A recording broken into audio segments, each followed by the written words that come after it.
में पहले बता चुके हूँ कि ठोस भाग है और तरल भाग है। तरल भाग में क्या आता है? प्लाज्मा। क्या आ जाता है? प्लाज्मा। ठीक, अब हमने ये चीज बताई है कि प्लाज्मा में 3 तरीके की कणिकाएं पाई जाती हैं। कितने तरह की? 3। तो पहली हो गई लाल रक्त कणिका, दूसरी है श्वेत रक्त कणिका और तीसरी है प्लेटलेट्स। ठीक है, लाल रक्त कणिका जो होती है इनको हम आरबीसीज बोलते हैं। क्या बोलते हैं? आरबीसीज। फुल फॉर्म क्या है इसका? Red blood corpuscles. रेड माने लाल, ब्लड माने रक्त और कॉर्पसल्स माने कणिका। ठीक है, WBC व्हाइट ब्लड कॉर्पसल्स। ठीक है, व्हाइट ब्लड कॉर्पसल्स और प्लेटलेट्स भी बोलते हैं इसको।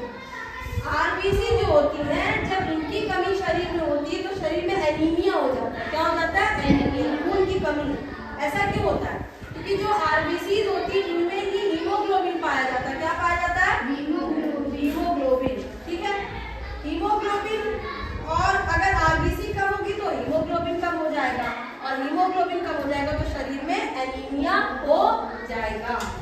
हीमोग्लोबिन जो होता है, जो ये आरबीसी में यानी लाल रक्त कणिका में पाया जाता है, ये ऑक्सीजन से जुड़ जाता है। जब हम सांस लेते हैं, आगे सांस क्यों लिया जाता है?